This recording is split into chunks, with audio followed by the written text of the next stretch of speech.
یہ کہانی ہے ایک ایسے حادثے کی جس میں دو ایکسپیرینس ڈائیورز کو ناقابل یقین قوت کے ساتھ 4.5 میٹر چوڑے پائپ کے ذریعے ڈیم کی بجلی پیدا کرنے والے ایک عظیم الشان ٹربائن میں کھینچ لیا گیا۔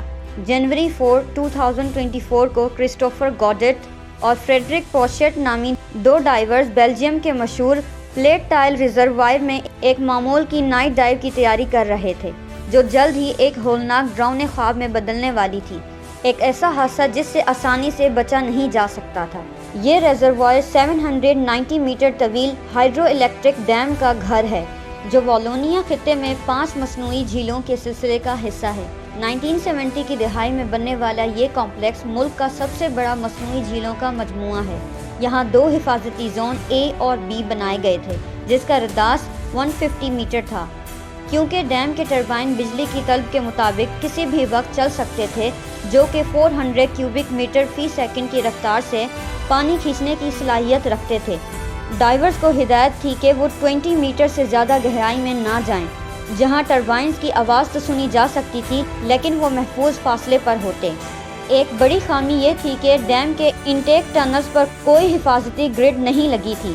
ڈیم انتظامیہ نے برسوں پہلے یہ جالیاں ہٹا دی تھیں، کیونکہ پانی کے شدید دباؤ اور ٹربائنز کے ارتعاش کی وجہ سے انہیں ہر 2-3 ماہ بعد بدلنا پڑتا تھا۔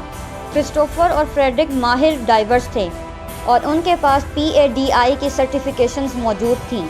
اس رات انہوں نے عام آلات کے بجائے کلوز سرکٹ ریبریتھرز اور انڈر واٹر سکوٹرز کا استعمال کیا۔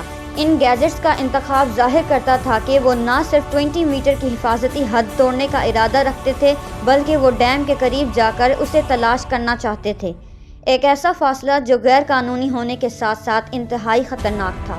جھیلوں اور ڈیموں کے ماہر غوطہ خور ڈیلٹا P یا ڈفرینشیل پریشر کے خطرے سے بخوبی واقف ہوتے ہیں۔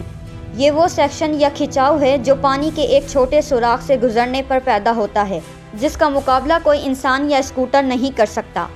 جب وہ 40 میٹر کی گہرائی تک پہنچے تو ڈیم اس وقت بند تھا اور خاموشی تھی، لیکن اچانک ڈیم کے 4 میں سے 3 ٹربائنز چل پڑے، جس سے 106 کیوبک میٹر فی سیکنڈ کی رفتار سے پانی کا بہاؤ پیدا ہوا۔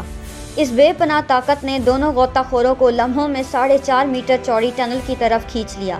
ان کے پاس رد عمل کا وقت ہی نہیں بچا اور وہ 50 میٹر سے 70 میٹر کی گہرائی میں ٹربائن کے گھومتے ہوئے بلینڈرز کی نظر ہو گئے۔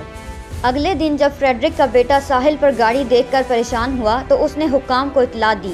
بیلجیم کی سول پروٹیکشن ٹیم اور ماہر غوطہ خوروں نے سرچ آپریشن شروع کیا۔ انہیں پانی سے تباہ شدہ غوطہ خوروں کے آلات، اسکوٹرز اور ویسٹ تو مل گئے، لیکن غوطہ خوروں کا کوئی سراغ نہ ملا۔ ماہرین کا کہنا ہے کہ اولمپک سوئمر 2.36 میٹر فی سیکنڈ کی رفتار سے تیرتا ہے، جبکہ ٹربائن کا سیکشن انہیں 10 to 30 میٹر فی سیکنڈ کی رفتار سے کھینچ رہا تھا۔ اگر وہاں جالی لگی بھی ہوتی تو دباؤ انہیں اس سے چپکا دیتا اور وہ ڈوب جاتے۔ تقریباً 46 آورز کے بعد ڈیم کے ڈاؤن اسٹریم سے انسانی جسم کے اعضاء ملے اور بعد ازاں 1 کلومیٹر دور ساحل سے مزید باقیات برآمد ہوئیں۔ پوسٹ مارٹم رپورٹ نے تصدیق کی کہ یہ باقیات کرسٹوفر اور فریڈرک کی تھیں۔ آج بھی لوگ بحث کرتے ہیں کہ کیا وہ جان بوجھ کر ڈیم کے قریب گئے تھے یا محض ایک غلطی تھی، لیکن یہ واقعہ فلیٹ ٹائل ڈیم ڈیزاسٹر کے طور پر ہمیشہ یاد رکھا جائے گا۔